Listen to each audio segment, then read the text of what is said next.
नमस्कार दोस्तों, आप सभी का स्वागत है आपके अपने YouTube चैनल डिजिटल गुरुकुल में।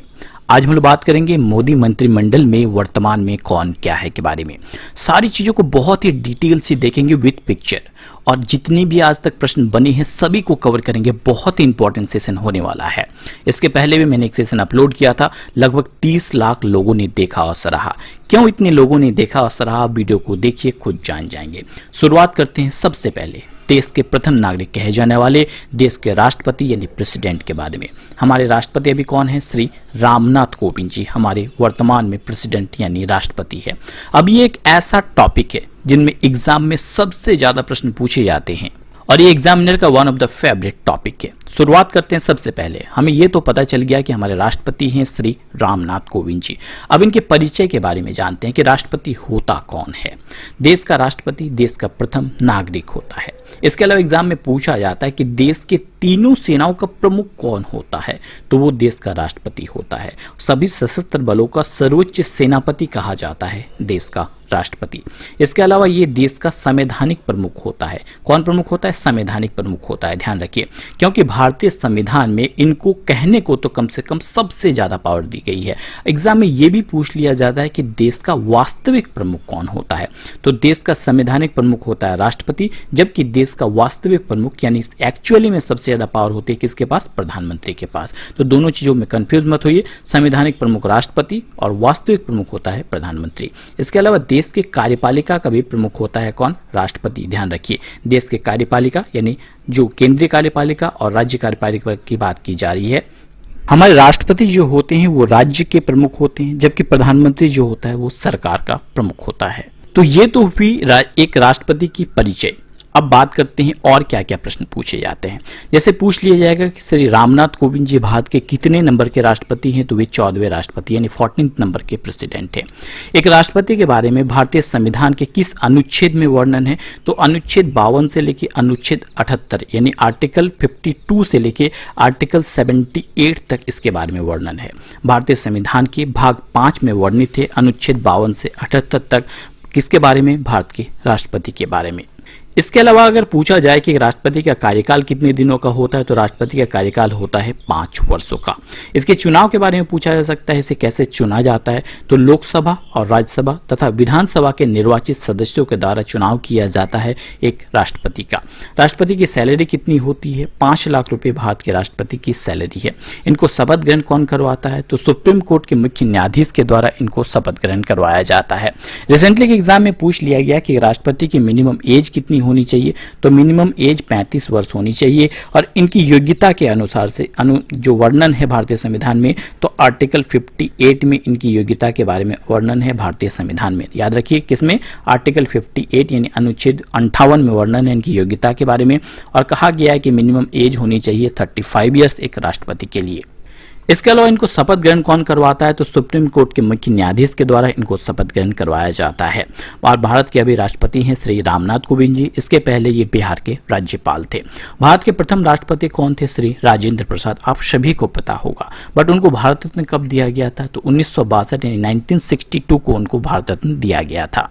तो इतने सारे प्रश्न यहां से पूछे जा सकते हैं। रिसेंटली के एग्जाम में थोड़ा सा अनकॉमन क्वेश्चन पूछ लिया गया कि भारत के राष्ट्रपति के पिता का नाम क्या है।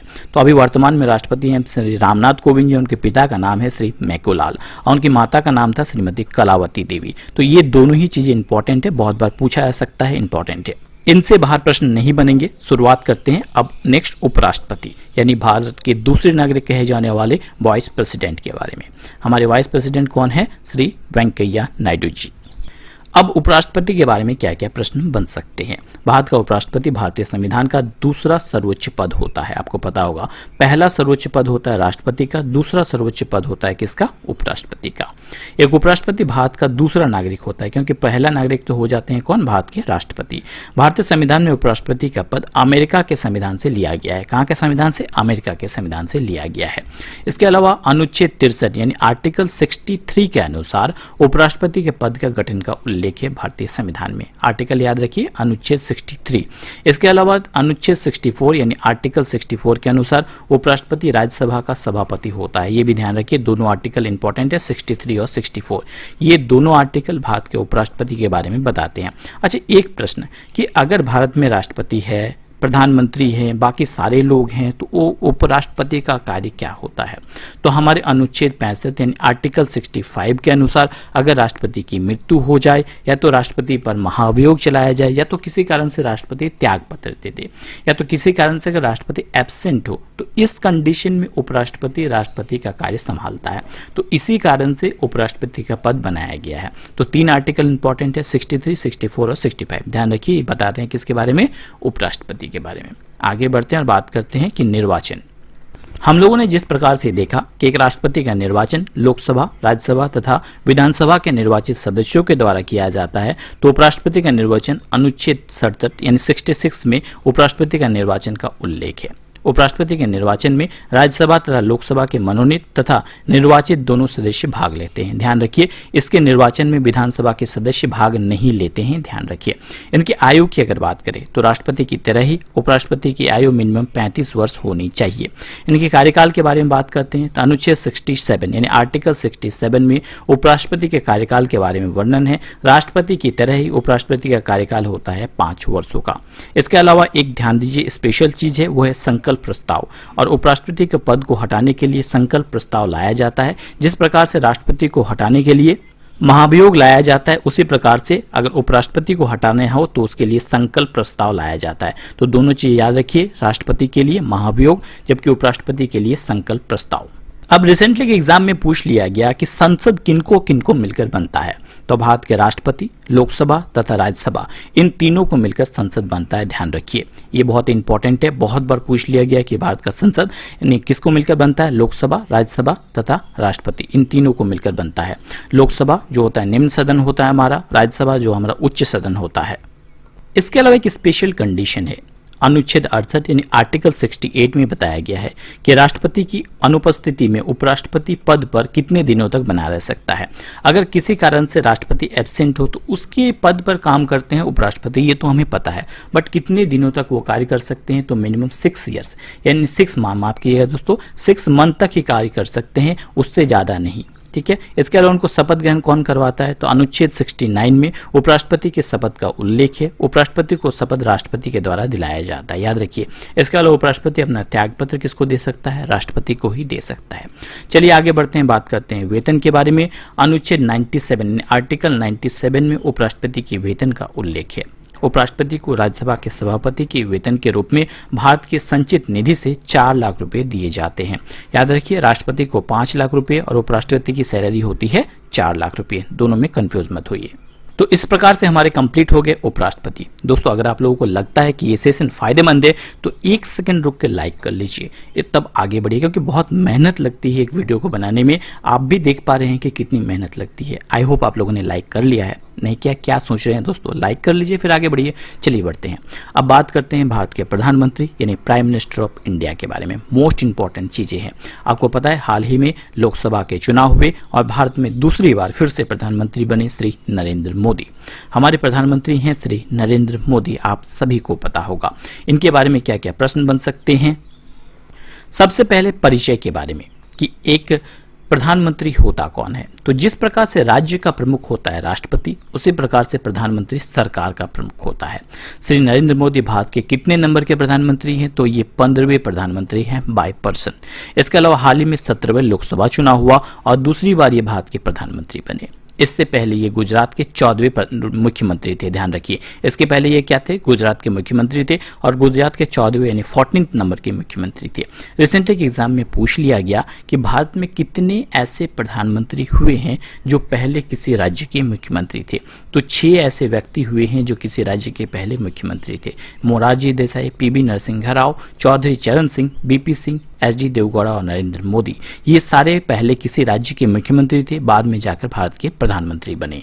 इसके अलावा भारत के प्रधानमंत्री के पास कई और मंत्रालय है, जैसे प्रधानमंत्री कार्यालय, क्रमिक मंत्रालय, जन शिकायत और पेंशन मंत्रालय, एटॉमिक एनर्जी मंत्रालय, आंतरिक मंत्रालय, पॉलिसी से जुड़े मुद्दे, ये सारे जो मंत्रालय है वो भारत के प्रधानमंत्री के पास है। इसके बाद कई एग्जाम में पूछ लिया जाता है कि विश्व के सर्वप्रथम प्रधानमंत्री पद की शुरुआत कहां से हुई थी। तो विश्व में सर्वप्रथम प्रधानमंत्री पद की शुरुआत हुई थी कहां से? ब्रिटेन से हुई थी। और भारतीय संविधान में संसदीय व्यवस्था ब्रिटेन से ही ली गई है, याद रखिए। इसके अलावा जब बात आई है कार्यपालिका की, तो भारतीय संविधान में संसदीय शासन व्यवस्था में प्रधानमंत्री तथा मंत्री परिषद जो होता है वो वास्तविक प्रमुख होता है। जैसे मैंने थोड़ी देर पहले बताया कि भारत का संवैधानिक प्रमुख होता है राष्ट्रपति, जबकि वास्तविक प्रमुख कौन होता है? भारत का कार्यपालिका का कौन होता है? प्रधानमंत्री। इसके अलावा प्रधानमंत्री जो होता है जनता के द्वारा प्रत्यक्ष रूप से वोट देकर चुना जाता है। लोकसभा चुनाव के बाद लोकसभा के बहुमत दल का जो नेता होता है वही प्रधानमंत्री चुना जाता है। इसके अलावा कुछ इंपॉर्टेंट अनुच्छेद है, जैसे आर्टिकल 74। भारतीय संविधान में अनुच्छेद 74 के अनुसार भारत के राष्ट्रपति को सलाह देने के लिए, सुझाव देने के लिए, इसके अलावा मंत्रिपरिषद का प्रमुख या प्रधान मुखिया कौन होता है? प्रधानमंत्री होता है। आपको बता दूं कि भारत का प्रधानमंत्री राष्ट्रपति तथा मंत्रिमंडल के बीच की कड़ी का काम करता है, क्योंकि मंत्रिमंडल की नियुक्ति की जाती है किसके द्वारा? राष्ट्रपति के द्वारा। बट इस मंत्रिमंडल का प्रधान कौन होता है? होता है प्रधानमंत्री, क्योंकि प्रधानमंत्री की सलाह पर ही राष्ट्रपति मंत्रिमंडल की नियुक्ति करता है। अगर नियुक्ति की बात करें कि एक प्रधानमंत्री को नियुक्ति कौन करता है, तो अनुच्छेद 75 के खंड क यानी 1 के अनुसार से प्रधानमंत्री की नियुक्ति की जाती है। प्रधानमंत्री की नियुक्ति किसके द्वारा की जाती है? राष्ट्रपति के द्वारा की जाती है, यानी प्रधानमंत्री को शपथ ग्रहण करवाया जाता है राष्ट्रपति के द्वारा। भारत का राष्ट्रपति लोकसभा में बहुमत दल के नेता के मुखिया को प्रधानमंत्री के रूप में नियुक्त करता है। अब बात करते हैं एज की, कि एक प्रधानमंत्री बनने के लिए मिनिमम कितनी एज चाहिए। जिस प्रकार से हम लोगों ने देखा, एक राष्ट्रपति और उपराष्ट्रपति के लिए मिनिमम एज 35 ईयर्स चाहिए, इसी प्रकार से प्रधानमंत्री बनने के लिए मिनिमम एज चाहिए 25 वर्ष। ध्यान रखिए, 25 ईयर्स मिनिमम एज चाहिए एक प्रधानमंत्री बनने के लिए। शपथ ग्रहण की बात करते हैं, भारतीय संविधान के अनुच्छेद 75 में प्रधानमंत्री के शपथ का उल्लेख है, और इसके अनुसार से प्रधानमंत्री को शपथ ग्रहण करवाते हैं कौन? भारत के राष्ट्रपति। एक और इंपॉर्टेंट टर्म है, बहुत इंपॉर्टेंट चीजें है, बहुत बार पूछ ली जाती है कि उप प्रधानमंत्री के बारे में। आपको बता दूं कि भारतीय संविधान में उप प्रधानमंत्री के बारे में कहीं भी वर्णन नहीं है, बट भारत में अभी तक कितने उप प्रधानमंत्री हुए हैं? कुल 7 अभी तक उप प्रधानमंत्री हो चुके हैं। इसके अलावा भारत के प्रथम उप प्रधानमंत्री थे श्री वल्लभ भाई पटेल, और भारत के 7वें और अंतिम उप प्रधानमंत्री बने थे लाल कृष्ण आडवाणी, और वर्तमान में भारत में कोई भी उप प्रधानमंत्री नहीं है। तो ये सारी ही चीजें मोस्ट इंपॉर्टेंट है एग्जाम पॉइंट ऑफ व्यू से। अब एक खास चीजें, बहुत सारे लोगों को कंफ्यूजन होता है कि मैंने बताया कि लोकसभा के चुनाव के बाद जो बहुमत दल का नेता होता है उसे ही चुना जाता है एज ए प्रधानमंत्री। बट सपोज कीजिए कि किसी को भी बहुमत ना मिले, ऐसे कंडीशन में क्या होता है? ऐसे कंडीशन में भारत का राष्ट्रपति अपने विवेक से बहुमत दल के नेता को प्रधानमंत्री चुन सकता है, और उस प्रधानमंत्री को 6 माह के भीतर लोकसभा में बहुमत साबित करना अनिवार्य होता है। चलिए बात कर लेते हैं कार्यकाल की। एक प्रधानमंत्री अपने पद पर कितने दिनों तक बना रह सकता है? तो अनुच्छेद 75 के अनुसार भारत का प्रधानमंत्री सामान्यतः 5 वर्षों तक अपने पद पर बना रह सकता है। इसके अलावा रिसेंटली एग्जाम में पूछ लिया गया कि एक प्रधानमंत्री कितनी बार प्रधानमंत्री बन सकता है, तो इसकी कोई लिमिटेशंस नहीं है। एक प्रधानमंत्री जितनी बार चाहे भारत का प्रधानमंत्री बन सकता है, और प्रधानमंत्री अपना त्यागपत्र राष्ट्रपति को सौंपता है। अब चलिए बात करते हैं कुछ ऐसे प्रधानमंत्री के बारे में जिनने एक रिकॉर्ड है, जैसे पंडित जवाहरलाल नेहरू। ये भारत के प्रथम प्रधानमंत्री थे, आपको पता है ये वो। इसके अलावा इनके नाम देश के सबसे लंबे समय तक प्रधानमंत्री रहने का भी रिकॉर्ड है।